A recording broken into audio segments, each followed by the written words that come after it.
مساء الخير عليكم جميعا، ازيكم؟ يا رب تكونوا كلكم بخير. النهارده الفيديو بتاعنا هنعمل فيه شويه تجهيزات كده لرمضان، ان شاء الله تكون سهله وبسيطه جدا ومش هتكلفنا كتير خالص. الخضار موجود في السوق، والحاجات اللي احنا هنعملها اسعارها حلوه جدا.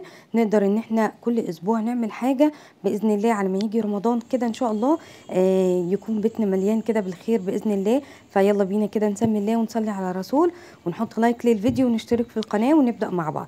اول حاجه انا كان عندي في التلاجة عندي كده 3 فلفلات كده الوان، وكنت جايبه في المشتريات كده نص كيلو من الفلفل الحامي.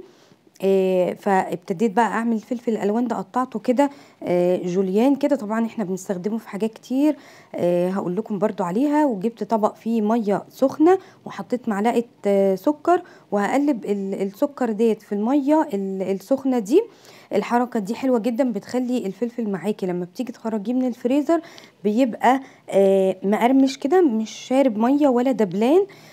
بس طبعا احنا بنطلعه متلج على الاكله، سواء بقى هتعملي كبده، هتعملي سجق، هتعملي شاورما، اي حاجه بتحتاج الفلفل الالوان هتطلعيه. يعني ما تسيبوهوش يفك طبعا، بتاخديه وهو متلج كده تحطيه على الاكله اللي انت هتعمليها، بيبقى حلو جدا.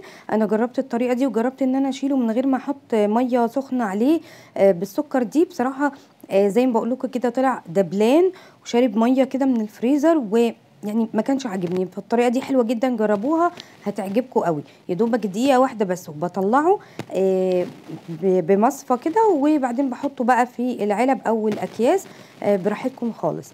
تاني حاجه معانا وهي الفلفل الاحمر ده مالي السوق، الحراق ده. الناس اللي بتحب الحاجات اللي هي سبايسي دي بجد تحفه. انا كان عندي توم قشرته وحضرت بقى البهارات، عندي ملح وكمون وكزبره وشويه من الخل وطبعا الليمون، بس الليمون طبعا على حسب استخدامك للحاجه. انا بعمل الاساسي كده وبشيل العلبه عندي، والليمون ده وقت ما باجي اعمل الحاجه. جبت الكبه حطيت فيها كل المكونات، الفلفل والثوم والبهارات، وضربتهم كويس جدا مع بعض. وعندي العلبه اهيت. طبعا يفضل ان احنا نشيله في برطمان كده ازاز، بتشيليه في الفريزر عندك بيقعد بالسنه. طب بتعملي الكميه اللي انت عاوزاها وبيبقى حلو جدا. هتطلعيه بقى في تتبيله سمك، هتطلعيه بقى في بتنجان مخلل، بتحطيه على حاجات كتيره جدا، صينيه بطاطس، هتعملي باميه. بصوا انا بدخله في اكلات كتيره جدا، بينفع وبيبقى حلو جدا لما بيبقى موجود عندي. فاعملوه بجد بالطريقه دي حلوه قوي. الجزر دلوقتي سعره بقى حلو جدا برضو، تقدري تجيبي كميه.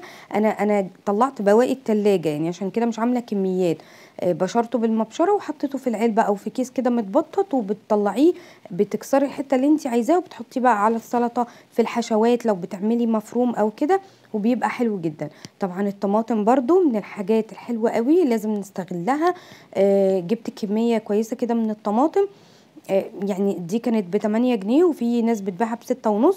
ما كانتش حمرا قوي، فحطيت كده قطعه من البنجر دي، انا كنت مفرزاها عندي، وبقطعها كده وبحطها في حله من غير لا ميه ولا اي حاجه خالص. بحطها كده لحد ما تنزل كده ميتها وبعدين نضربها. دي الطماطم السليمه. بفرش كده منديل وبنشف الطماطم كويس جدا وبحطها عندي في التلاجة. طبعا عندك هاند بلندر هيبقى الموضوع سهل بالنسبه لك جدا، ما عندكيش في الخلاط كده وهتضربي شويه بشويه. بس طبعا لما الطماطم تبرد كده وخلي بالك من الخلاط بتاعك كده، شويه بشويه كده واضربي، وبالمصفى كده الضيقه دي، وبعدين تصفي الطماطم كويس جدا. بصوا كميه القشر والبذر اللي بتطلع، طبعا دي بتتعب القولون جدا. يعني انا ما بحبش بصراحه حته ان انا اشيلها كده من غير ما اصفيها، لازم اصفيها لان بيطلع منها قشر وبذور كتير جدا. بصوا بتبقى عندك بقى احلى صلصه بيوريه كده وتقيله ومركزه، وبتبقى جميله جدا. عايزه بقى تحطيها على النار تاني بعد ما تصفيها بمعلقه سكر ومعلقه ملح وشويه زيت، وتديها غلوه كده على النار، وبعدين تسيبيها تبرد وتعبيها في اكياس براحتك خالص. انا بشيلها زي ما هي كده بصراحه، وبتبقى حلوه جدا. عايزه تعملي خطوه ان انت تغليها براحتك برضو، بتبقى طبعا حلوه قوي. تحفظيها بقى عندك بالسنه. طبعا بصوا يعني لازم نستغلها لرمضان كده.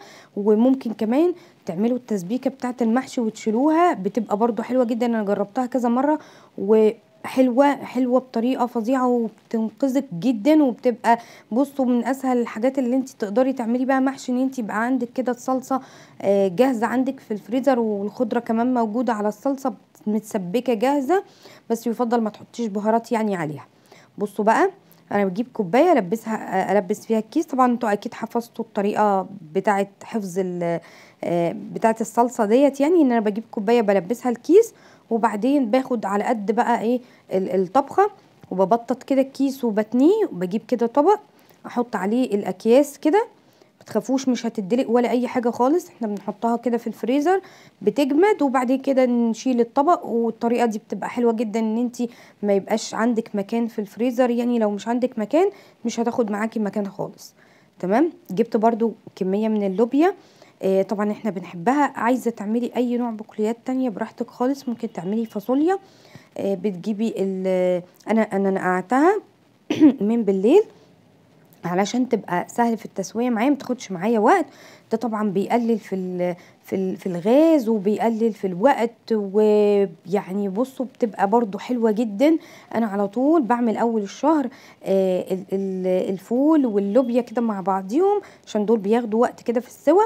بنقعهم من بالليل، وبصحى الصبح احطها في الحله، وبسويها 3/4 سوا، ما تهريهاش جامد، لان هي لسه هتدخل طبعا ايه الفريزر.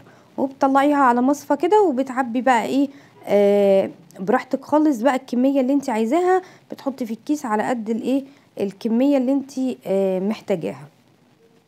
طلعيها على الصلصه بتاعتك اللي انت عاملاها، وبتبقى بصوا من الحاجات اللي هي لو انت يعني في يوم خلاص انت مش عايزه تعملي حاجه او مش قادره، طلعي كيس اللوبيا وتطلعي كيس الصلصه، وهتعمليها جنبها شويه رز بشعريه وسلطه، وبتبقى حلوه قوي. يعني بجد لو انت كمان بتشتغلي، الحاجات دي يا جماعه والله العظيم بتنفع جدا. وحتى لو مش بتشتغلي، يعني احنا بيجي علينا اوقات برضو بنبقى تعبانين، يعني مش قادرين نقف، فالحاجات دي بتسهل عليكي كتير جدا.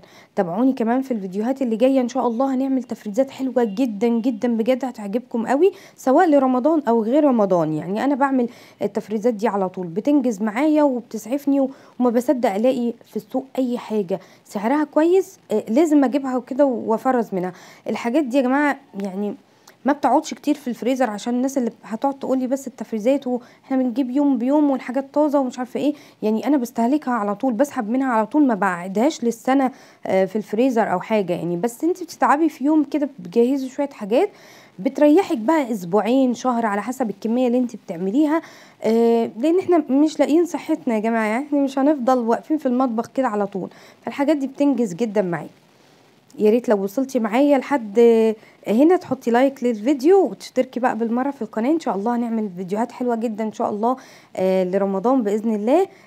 ان شاء الله تعجبكم، وربنا يبلغنا رمضان، وكل سنه وانتم طيبين. ما تنسوش بقى هنبدا كده ان شاء الله من الشهر الجاي كده في التنظيفات، ونقرا مع بعض برضو الورد بتاع القرآن باذن الله، علشان برضو الايام دي يعني ما تتعوضش بجد. شهر رجب وشعبان بجد من الحاجات اللي يعني من الشهور الحلوه جدا جدا، ان احنا ما ينفعش ان احنا نفوتهم كده، لازم نكتر من الاعمال كده الحلوه بجد، وربنا يتقبل منا ومنكم يا رب. زي ما انتم شايفين عملنا مع بعض حاجات سهله وبسيطه جدا، كلها اسعارها يعني بسيطه. عملنا الفلفل والهريسه. كمان في ناس كتيره جدا سالتني على البطاطس، هعملها لكم ان شاء الله. لو وصلتوا معايا بقى لاخر الفيديو كده لحد الشاي، ما تنسوش تحطوا لايك، واشوفكم على خير، والسلام عليكم ورحمه الله وبركاته.